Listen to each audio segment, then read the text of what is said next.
Hi, and officially welcome to our webinar about the Inspired Ideation Retreats. I'm Francesca, and I am a community doula and educator.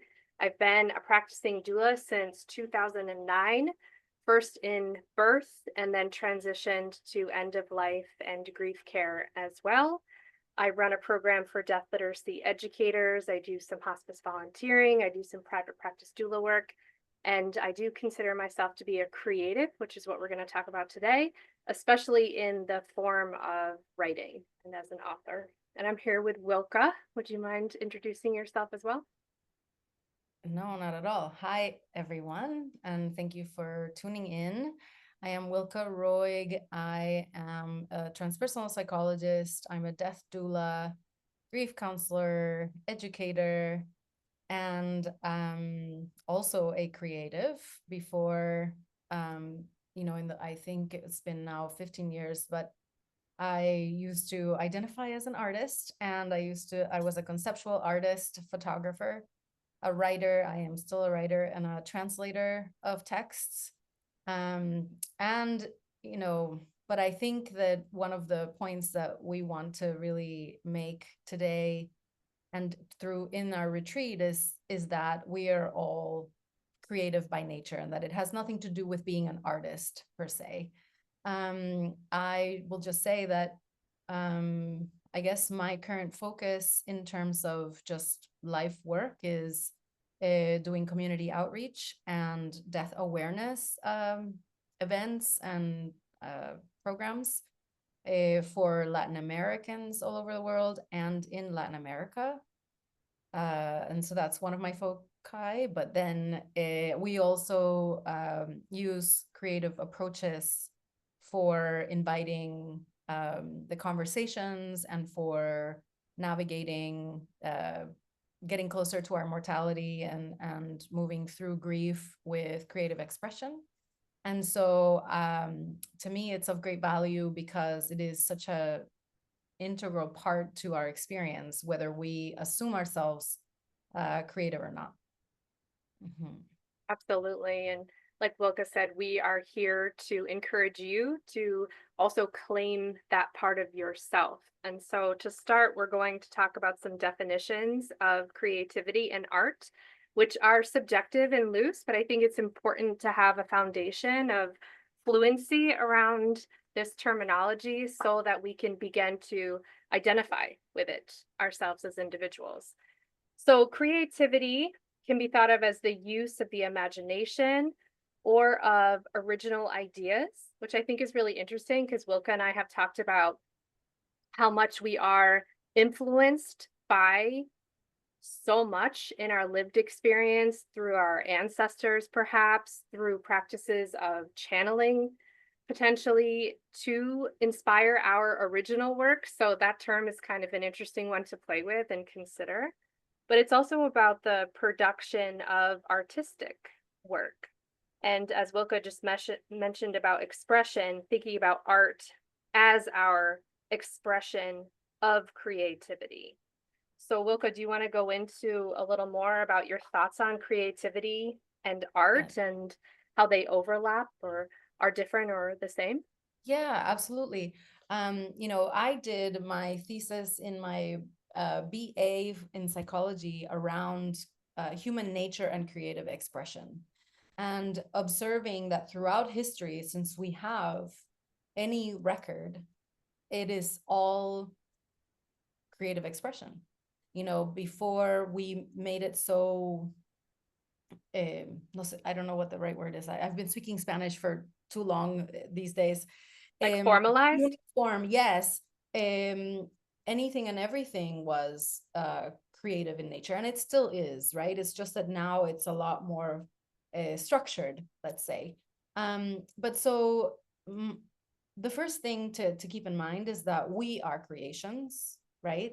And it is in our nature to create. To be alive is to be in movement, and it is to be perceiving and expressing. And that in itself is creativity, right? And as you mentioned, that it is about discovering new things, it is about creating expressing new ways of seeing, perceiving, feeling, expressing, and that's what being human is all about. And so one of our functions, psychological functions, is the imagination.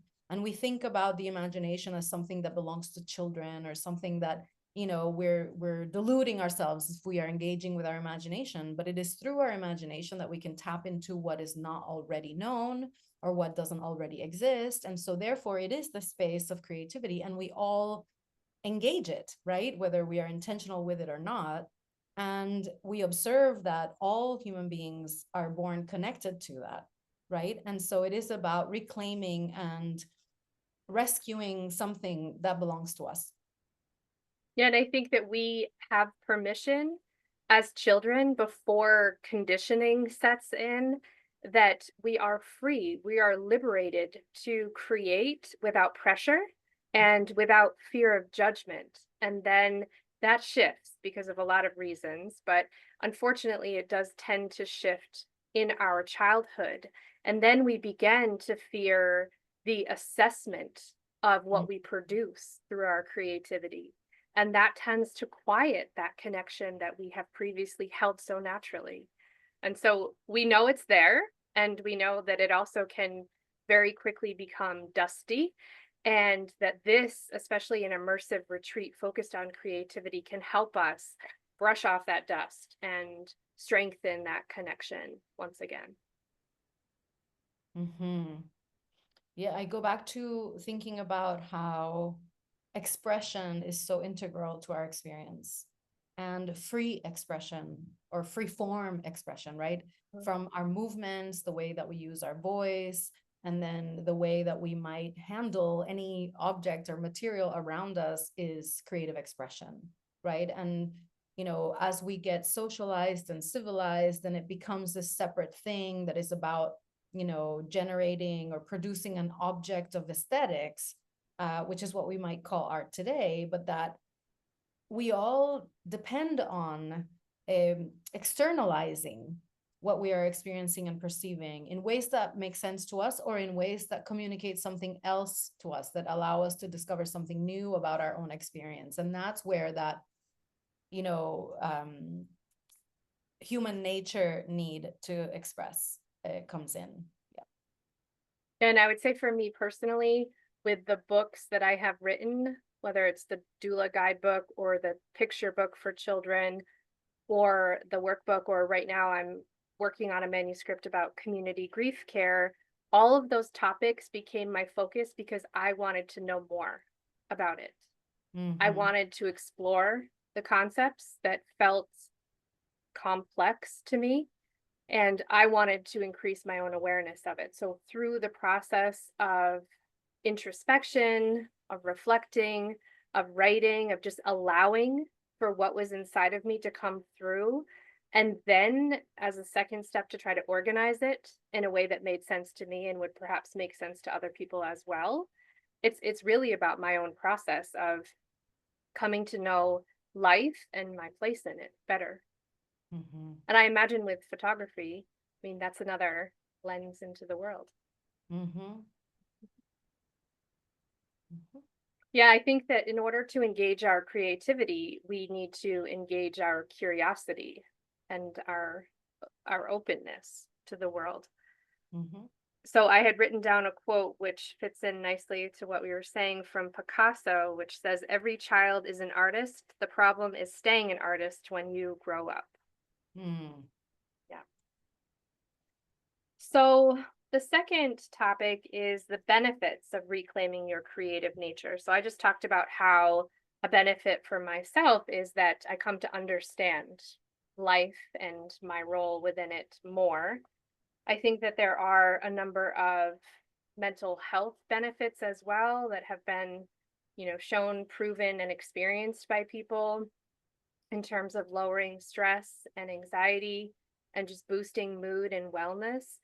I think also when you are in the flow state creatively, you are really immersed into that moment, which is a beautiful gift to yourself. And it's not something that we often experience in regular day-to-day life. So being able to access that is a definite benefit of creativity and also enjoyment. You know, creating art for the joy of it. I think that depending on your intention and goal, whether it is to play or it is to potentially produce and share, there is enjoyment and great meaning found within the experience. Mhm. Mhm. Yeah, a benefit that I find essential, again, going back to our human need for expression, is to give us the permission, the time, the space to connect with ourselves and to sort of take a pause and integrate whatever experiences we've had up until that time. Like creative expression allows us to discover or tap into the wisdom from experience that we haven't given the time to be fully integrated. And so this is a great resource that we have that goes untapped for many people. That we learn so much as we are growing through life, but there's no pause to allow for us to actually become aware of everything that we have learned and how we have transformed through experience. Absolutely. There's a quote from Brene Brown that really stood out to me. It says, unused creativity is not benign. It metastasizes. It turns into grief, rage, judgment, sorrow, shame. We are creative beings. We are by nature creative. And I find that really interesting. Like you said, it's the unused creativity, but it's also the unexamined life that Wow. can really manifest. Yeah. That's very powerful to think about that, because I think, yeah, we are living in such a pace. There's such a demand for being useful and being productive that we are missing out on our, meeting this very basic need of pausing, resting, connecting, contemplating, reflecting, integrating. And so, of course, it's all going to be pent up and it's going to have to manifest in another way. And then it manifests in what she said. It's not benign. It can manifest in ways that are in disharmony. Mm-hmm. And another point that I think is interesting to connect our death work here is in the workbook, I covered the topic of immortality practices as a result of fear of death. And there's literal immortality, which is part of belief systems that people may or may not hold. And then like an afterlife or a reincarnation, something of that form. And then there's the symbolic immortality, which can come from creative practices. So, as a way to actually quell discomfort, fear of death, we create and we make art. And we also reflect. All of that is part of it, can be part of our legacy work that we do. And then knowing that a piece of us goes on after us and that can actually provide comfort, and there's no shame there. It's part of our nature to fear our mortality to different degrees for different people in different moments of life, and that this is actually a practice that can help to alleviate some of that fear that we carry in a really healthy way. Mm-hmm. Lovely. And of course, it's also one of the ways in which we can navigate and heal through our grieving process. Mm-hmm. Absolutely. So some of the topics and projects that might work well for our retreat. I did a little brainstorm. I thought about what people have brought in the past, what some people are planning to work on for this year. And so I just have a list of options for people to consider, because sometimes I have had people reach out to say, I'm very interested.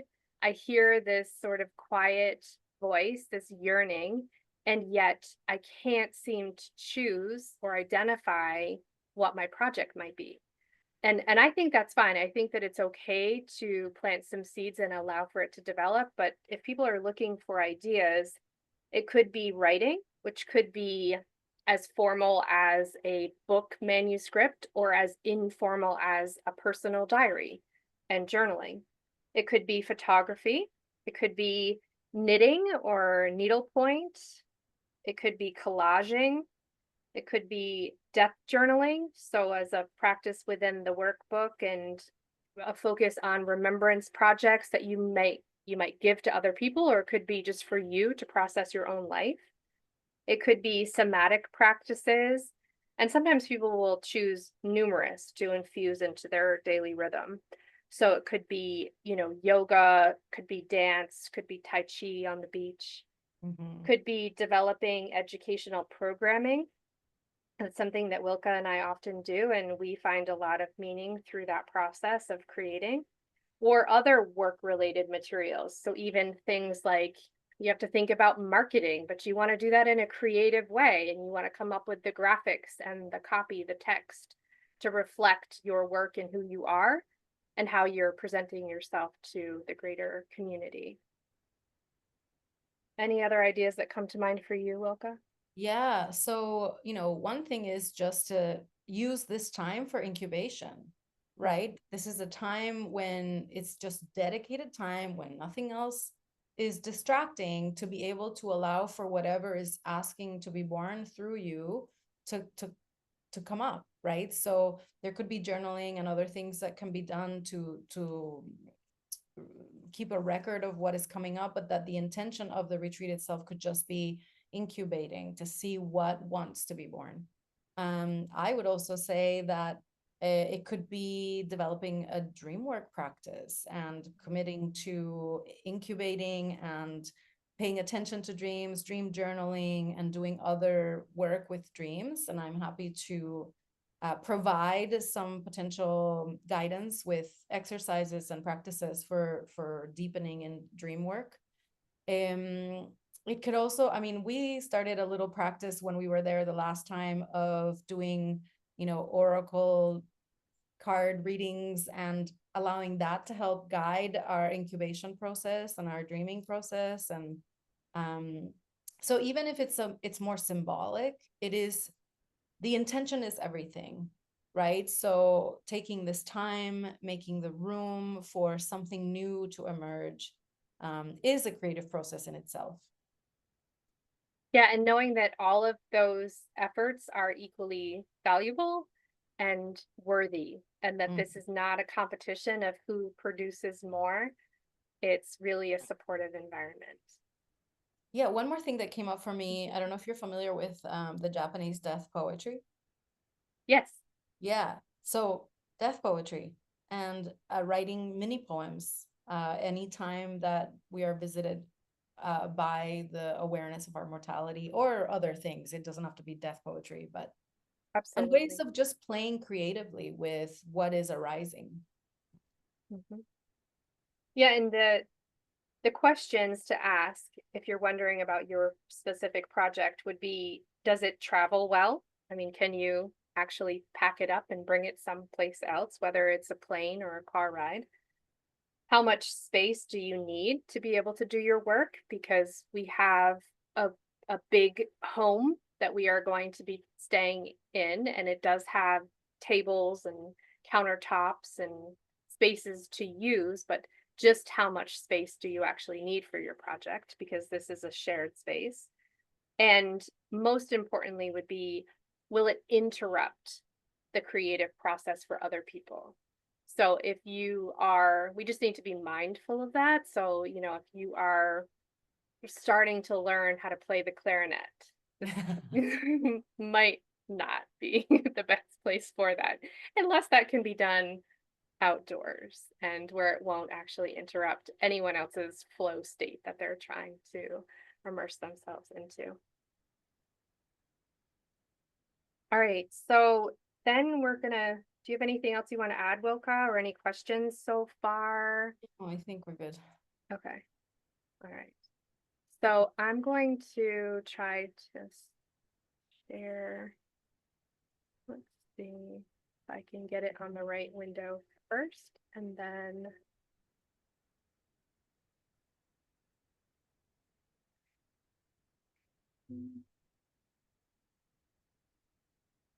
All right. So I'm going to share the web page, which goes into more detail about what to expect during the week. And this is the second time we're holding this Inspired Ideation retreat, and we intend to do it more in the future. It might be in the same location, might be in a different location. And we're in a different rental than we used last time, but it's very close by because we really loved the area. So it's really inviting women, specifically for this round, maybe in the future, depending on where we choose to rent, we might change that. But for this time, it'll be women working on a creative endeavor.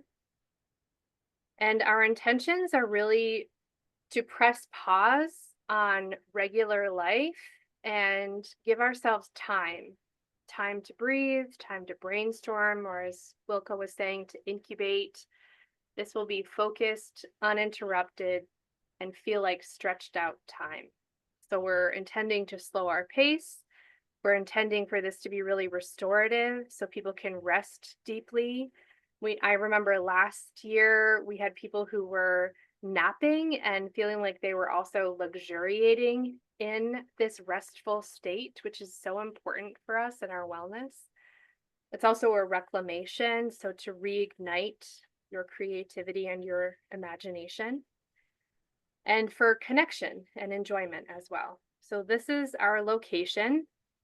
It's a large home that thankfully did really well even through the difficult storm season. I kept checking in and had a local person also there who went to visit to make sure that there was no flooding and destruction to this home.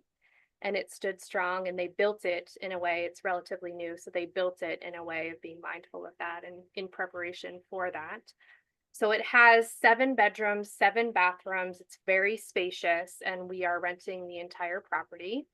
It does have they call it a waterfall swim spa. So it's bigger than your average hot tub, and that's private and right there at the house. And then the beach is directly across the road. So these windows that you're seeing are looking directly toward the beach, and you can see it there. There are a bunch of restaurants and other things within walking distance. So it's 8 days, 7 nights. Travel dates are May 3rd through 10th. We have, so the private twin room is taken. We do have 1 private queen room and some shared accommodations left at this point. We're going to talk about the programming, which is below, and also want to mention that what's included is the option for people to have 2 individual feedback or strategy sessions with Wilka and myself. So Wilka was mentioning dream work. That could be the focus of your session with Wilka. It could be also about any creative endeavors that we have had experience with. So if you're wondering about writing, if you're wondering about publishing, if you're wondering about translation, if you're wondering about photography, any of the things that we can sort of pull from our own experience, or we can also be a sounding board. And sometimes if we ever feel sort of stuck and in our process of creativity, just talking it out aloud with somebody else can be really helpful. Even if, we're not going to provide your answers to your questions, but we're going to create the space for you to wrestle with them in a supportive way.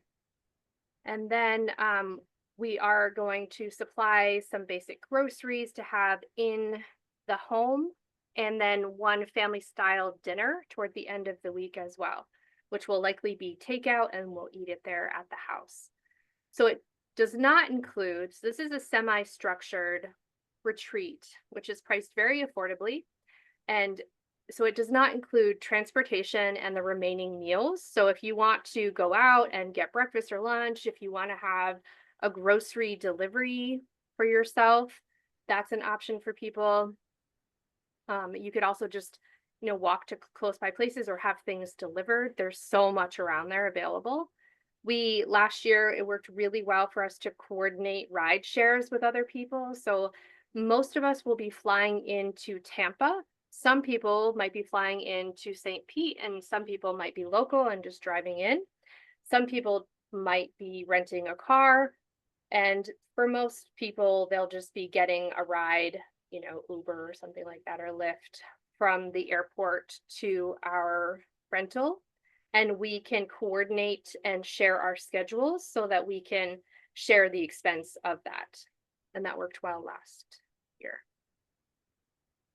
For the daily agenda, we are planning to have quiet hours so that we can really ensure that this is restorative for people. So quiet hours, 10 p.m. to 7 a.m. Doesn't mean that you need to be asleep, just means that other people might be sleeping and we need to be respectful of that.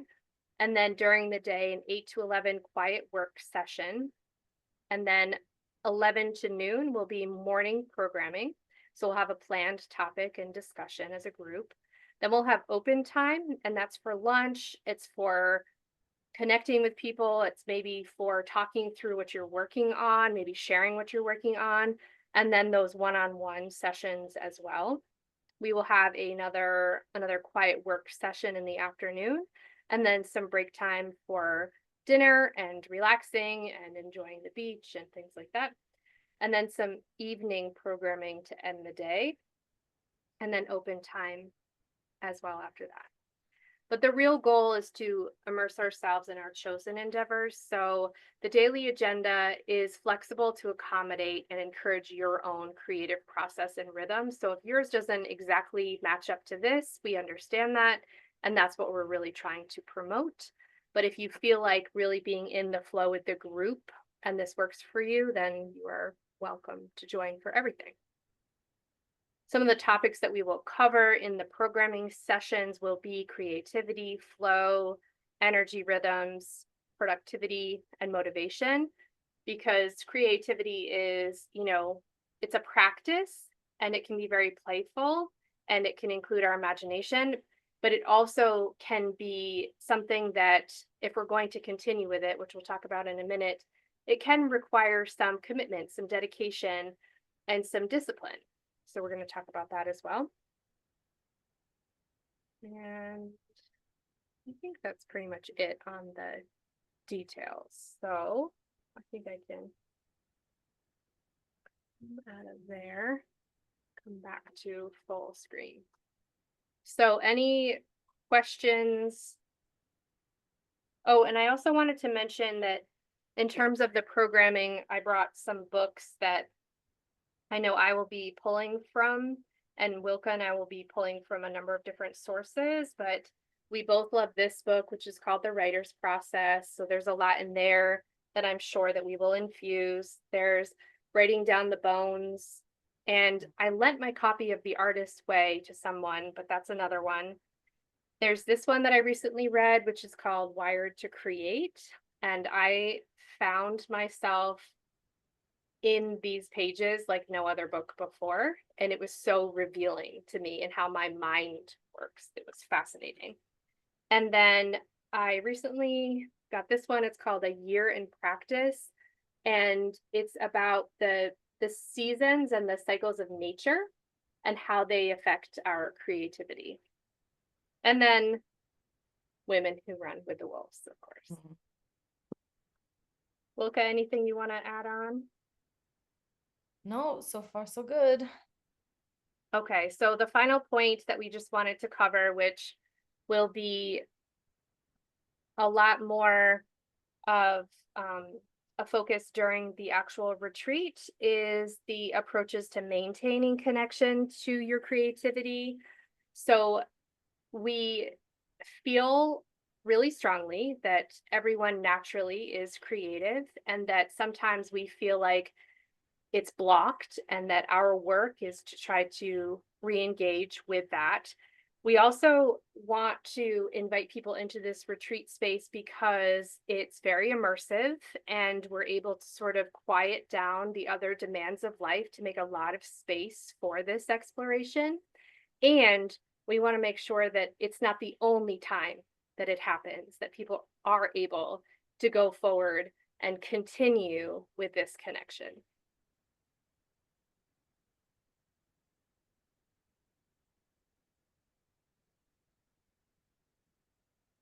All right. I had one other quote, which is creativity is a wild mind and a disciplined eye, from Dorothy Parker, a poet and author. Anything you want to add in the end here, Wilka?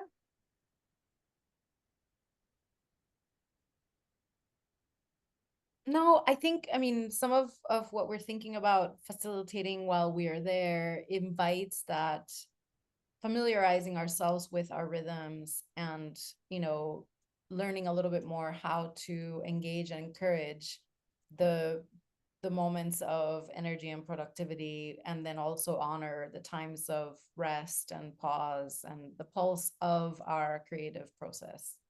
Absolutely. All right. Any questions that people have at this moment coming to mind? You can put them in the chat or unmute. Okay. Well, then I'm going to stop the recording, but we are easy to find, and you are welcome to reach out to Wilka or myself either through our socials or websites and ask us more questions. I know that the two of us are really looking forward to spending this time together again. Mhm. And I've been really thinking about, what I want to work on during this time. And I have a couple of ideas, but it's such a special time that I feel like it is very precious in my life. It's very precious to me, and it's a gift, and I can't wait to share it with you, Wilka, again, and with the people who are going to be joining us. Me too. Sorry, I actually do have a question and an Mm, appreciation if that's okay. absolutely. This has all been really wonderful and helpful, and I very much appreciate how earlier on you outlined some of the questions that are important to be thinking of coming into this, including, travel ability with the project and all of that. That's very helpful to focus on. And my question, you guys have been very detailed, which I appreciate. And my question is logistical, which is boring. But if once people are signed up, if there are people who it's clear will be coming from the same, like let's say people are flying in from the same airport, will there be any coordination on that end, or will it just be with the ride shares once we're all in the area?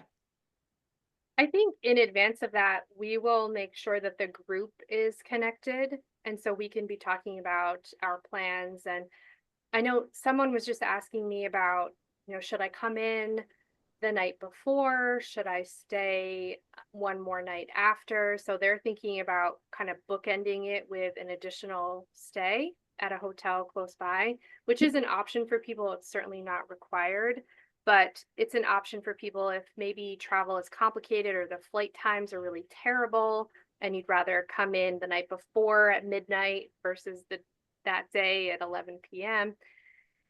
So yeah, we'll definitely be getting everyone in the loop together to talk about their travel details and Okay, more, great. just to start to get to know each other.